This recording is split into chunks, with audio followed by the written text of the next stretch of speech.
So I've got my baby back, my 5D Mark III, and I actually have it tethered up to my laptop and I can see what I'm doing. Really, really cool.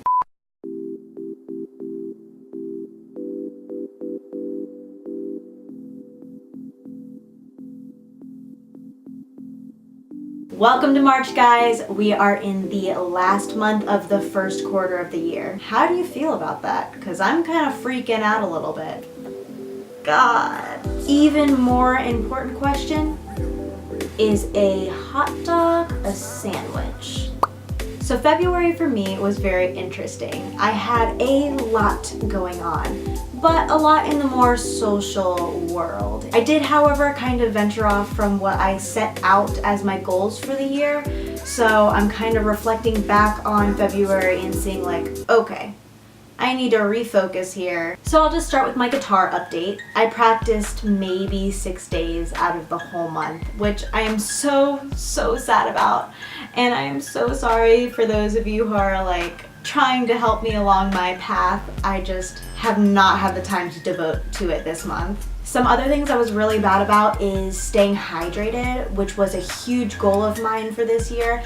I hate water, and I know hate is a strong word, but I really dislike it. And I was doing so good for such a long time, and then one thing I am proud about is my Instagram page, because it's kind of my unofficial 365 where I post every day. I did miss 6 days, but that's actually pretty good for me. Recently I've been in the habit of collecting things that I find just really pretty or something that has meaning to me, and one of those things are these earrings, and I absolutely love them. I got them in Philly and they make me feel like a goddess. So I'm in love with one of the things that I got at the very beginning of the month from my friend Adar, who gave me this cute little key to add to my collection.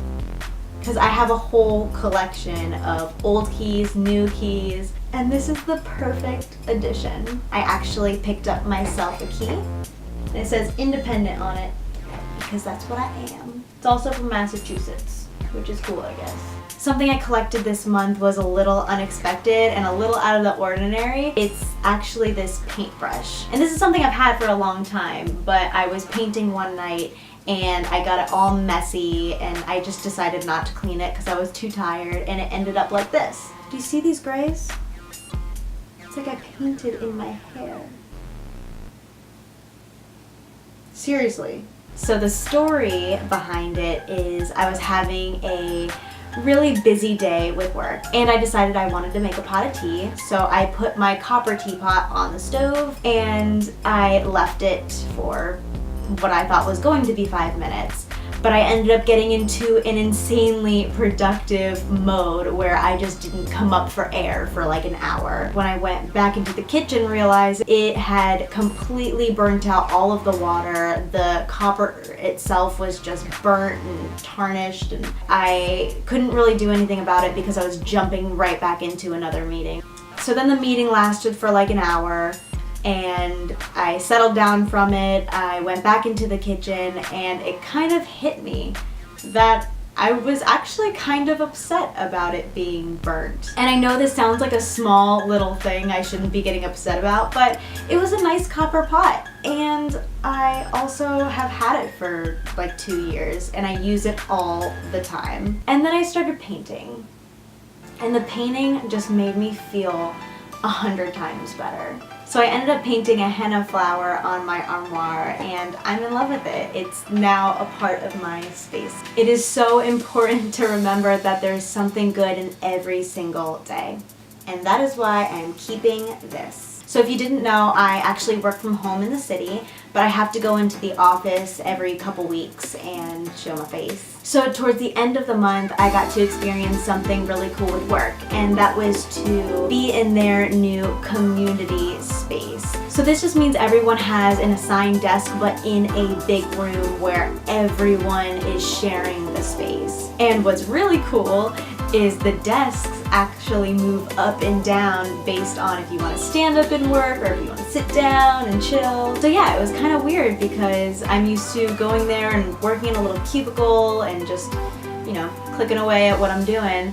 But with this new space, everyone is so together and working together and yelling across the room.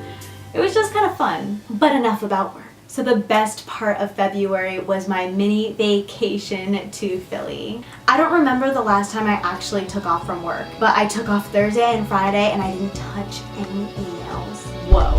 It was so nice to just unplug and enjoy the city, the company, the weather. Oh my God, the weather. It was so beautiful. It was like 70, 75.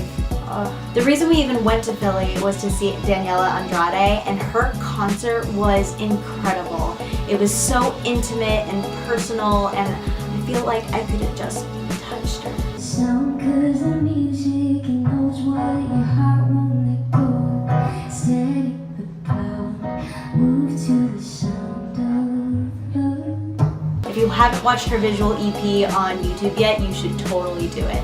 Daniela Andrade, sure. So if you've ever been to Philly, you've seen the mosaic art that's all over the place. So the artist's name is Asaya Zagar, and he has over 200 public murals over Philadelphia. He also has a magic garden, which is something that you can pay to go in, and it's kind of like a museum, but it's really just a huge installation of his work. We didn't go to the magic garden this time, but we did wander around Queens Village, and we stumbled upon Azaya's son's house. And some random guy was just like, come back in this alley. And it's a gated off alley, but you can see that there's the mosaic mural within it. We're like, really? Can we do that? Peeking around the gate, and it is so gorgeous. I can't imagine just being in a backyard that is a piece of art all the time. Not only that, but even the kitchen, the living room, mosaic art everywhere. Other things that I loved is just going to all the boutiques in Queens Village, Old City, South Philly, so many boutiques. And I can't forget Freestyle Friday in South Philly.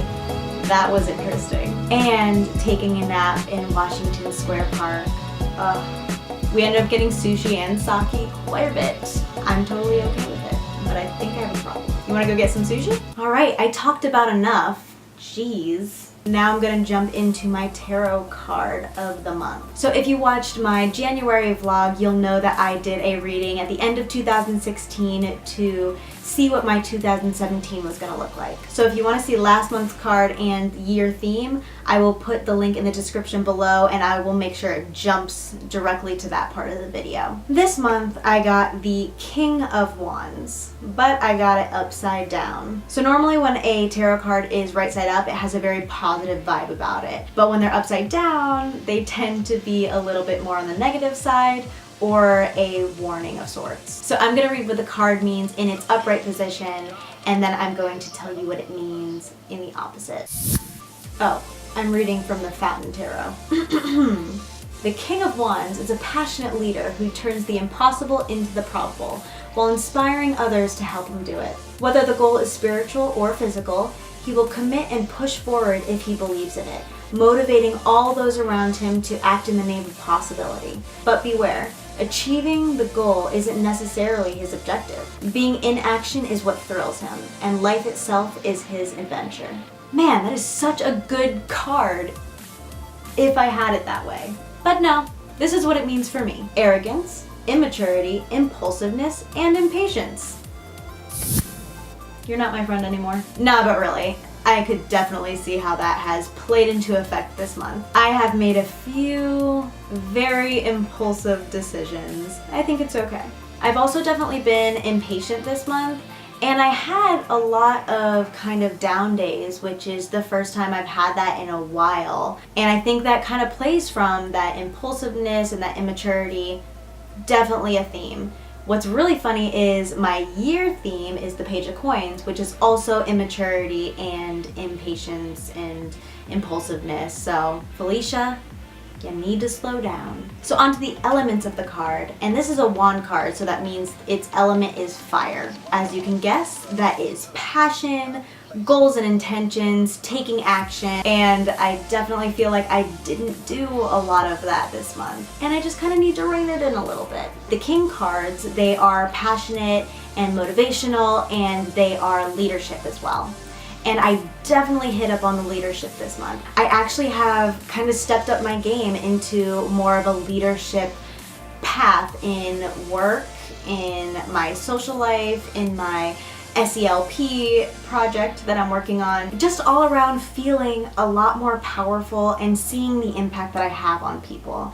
And I just want everyone to be the best that they could possibly be. So yeah, impulsive month, but also strong leadership. So we're getting there.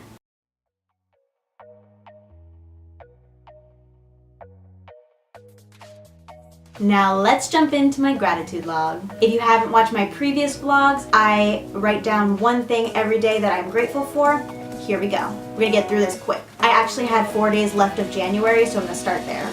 January 28th, opening my mind to political discussion. Editing sessions. A drive that's not too far. A work day with company.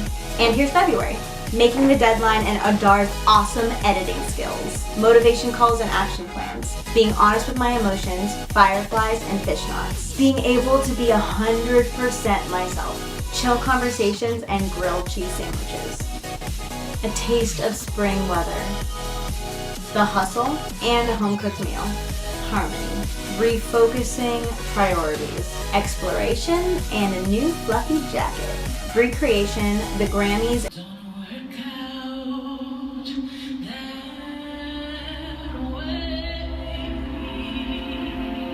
and an Israeli dinner. Unplugging and being present. A light Valentine's and pad thai. My new momentum group. Being a stand for those not winning. My SELP group being whole and complete. Canva and Eventbrite. Coffee dates that aren't mine. The back room speakeasy.